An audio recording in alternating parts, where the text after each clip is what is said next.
So we're group three for AGR 201, and for our CIP project, we're doing ageism and communication barriers across generations. So I'm Monica Del Real. I'm Adam Linnell. I'm Micah Kohler-Marsh. And I'm Megan Shively. And we'll talk to you a little more about why we chose this topic. Alright, so to start off with, we should define what this term ageism is. So ageism, according to the Merriam-Webster dictionary, is prejudice or discrimination against a particular age group, and it's especially common with the elderly. And this term ageism is started in 1968, and that was by Dr. Robert N. Butler from Columbia University. And while it's been around for about 40 years, really not too much has been done about it, and it's not a very common issue. And one of the places it comes into play is in the workforce. So 1 in 5 people in the workforce is over the age of 55, and over half of those still encounter some kind of age discrimination, whether it's they may not be promoted or they may be fired based upon their age and perceived physical abilities with that. There is an Age Discrimination Employment Act, and that's been around since 1967. And so that's for all workers over the age of 40, and as you can see, it means that they can't be discriminated against based for hiring, layoffs, promotions, demotions, and all of that simply because of their age. Alright, so to go along with this ageism, we watched the movie Freaky Friday from the 2003 version, starring Lindsay Lohan. And so we'll go ahead and show you a little clip about what this movie is about.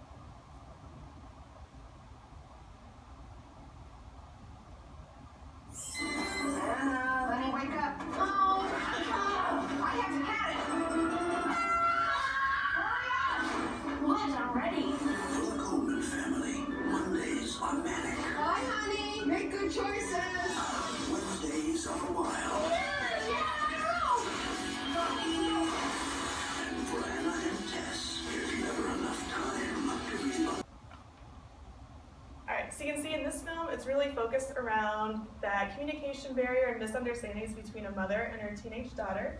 However, there's actually a lot of different generations and age ranges that are represented. So if we have another clip. Grandma, did you pass the milk? Okay, Harry's still Harry and Grandma's still Grandpa. So it's just as we do wrong. Grandpa, pass the milk. Grandpa! Quick! Shame!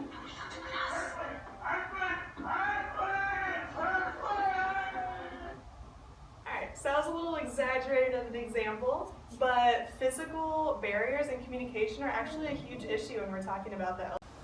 At the beginning of our project, we came up with 3 assumptions, and our first assumption was the assumption that older generations have a harder time communicating with the younger generations because of technology.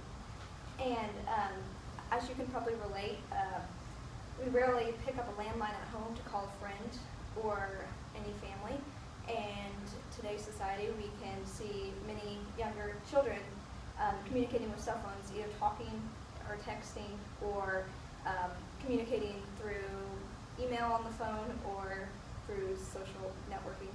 And schools are beginning to switch to more online teaching methods, and many schools have laptop programs where children have laptops in classes now.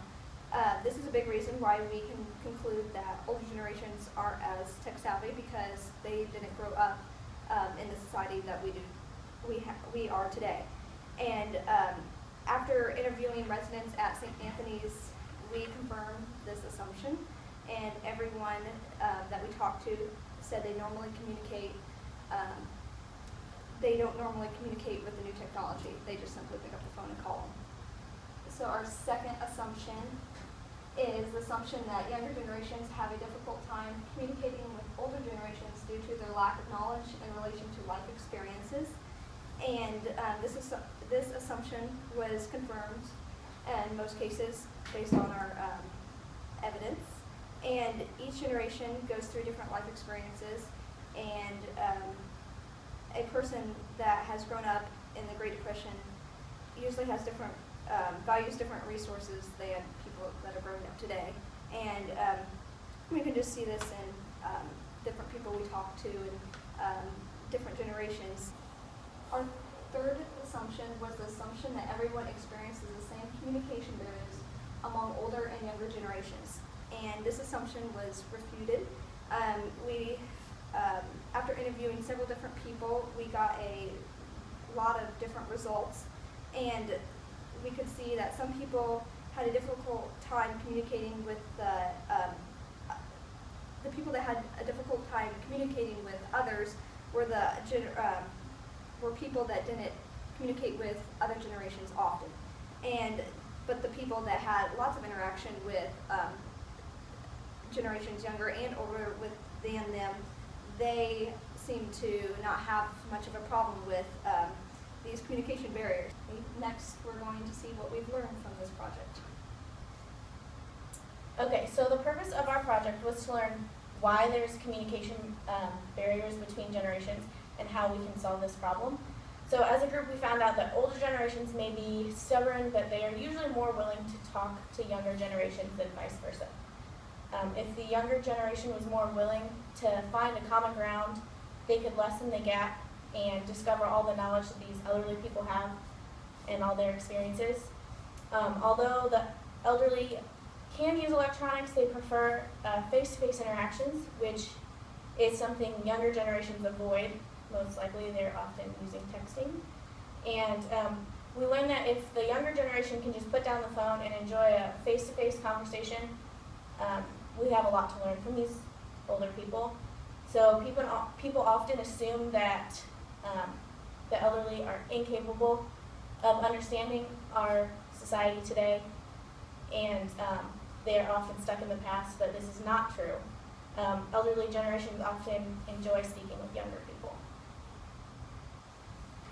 So now that we've learned what the communication barriers are, we're able to apply it and try to break the barriers between the generations. So we obtained a better perspective of how both generations view the other, and we can break the streak of negative assumptions. So we also learned to be conscious of the expectations that the other group has for us. And younger generations expect a crabby, stubborn old person that doesn't really care about their innovative ideas, which is not usually the case. And an elderly person usually expects us to be spoiled and attached to our electronics. But if we can just spread the word that to put aside your assumptions of the other generation and keep an open mind, we can help remove the barriers. For our cultural immersion, we visited St. Anthony's Nursing Home as a group and interviewed the elderly and gave them each a survey. Each group member brought a classmate, and we revisited St. Anthony's Nursing Home to have peers interact with the elderly. Then we gave the students the same survey. These surveys allowed us to compare the feelings of each group and determine what causes these barriers. We then stood on campus as a group and handed out flyers to fellow Purdue students and urged them to immerse themselves as what we had done.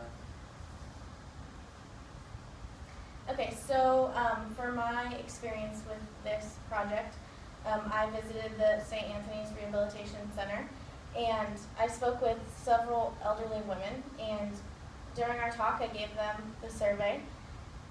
And in my interview with a 95-year-old woman named Betty, I found that she does have a cell phone and she does use it to communicate with her kids and her grandchildren. And I also asked her if she often communicates with people 20 years younger than her. And her answer was yes, and she enjoys talking to the younger people, and she doesn't find much of a barrier between the generations. I enjoyed spending the evening talking with Betty and hearing about her past. I believe there's a lot to learn from these older generations. So I then visited with peers on Purdue's campus and gave them the same survey. I spoke to a 20-year-old classmate, and she too has a cell phone and uses it to communicate with her family and friends. I then asked her if she communicates with people that are significantly older than her, such as Betty. Her response was that unless it's her grandparents, she often doesn't interact with the elderly because she doesn't feel that there's anything for them to talk about. I compared the answers from multiple surveys and discovered, in my opinion, that the reason for these communication barriers across generations is not the elderly people that find it difficult to communicate with us, but it's the younger generations that create an absolutely pointless barrier when trying to talk with the elderly. The barrier could be overcome fairly easily, and I believe it's up to younger generations to make that effort. Yeah. So what stood out to me the most from our time at St. Anthony's was meeting Rosaline. So Rosaline was one of the women I talked to on our trip. She was 64 years old, and one of the biggest communication barriers we had is that she'd suffered a stroke. And so speaking and everything, one half of her body doesn't have the same muscle dynamics as it once did. And so a lot of times she had a lot of slurs on words, and I would have to often kind of ask her to repeat her answers to a lot of the questions. Something that I did realize is that her roommate, who obviously spends a lot of time with her, she's learned to understand what she's saying with even through her kind of accent that she has because of the stroke.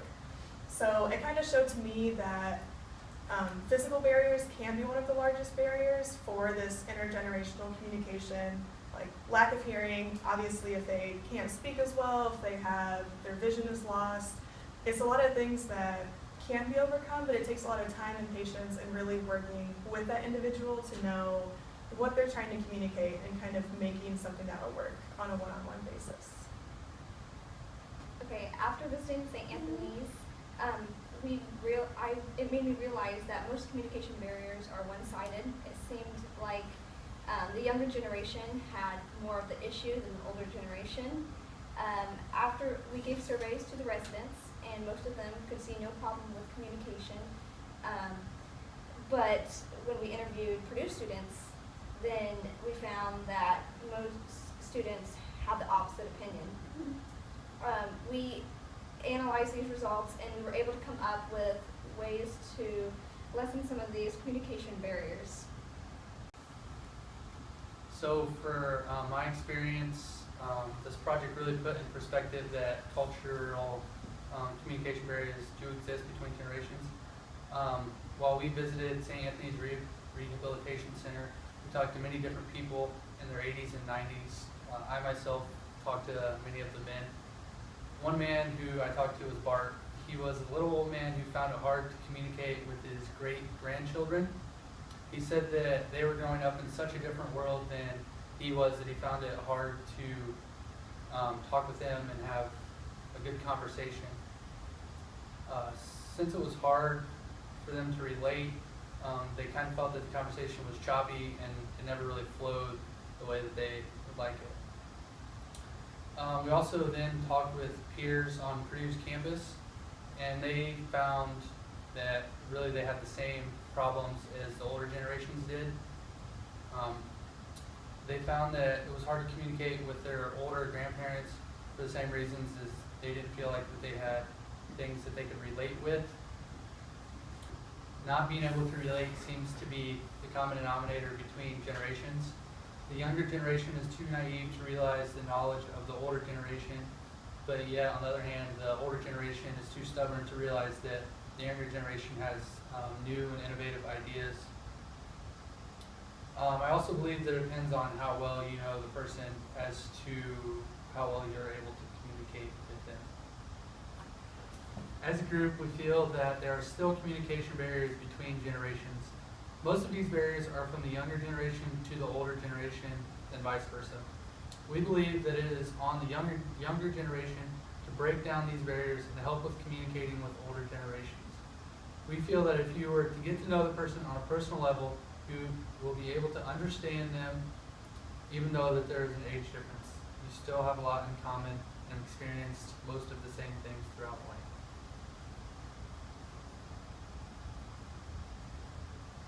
And this is our works cited.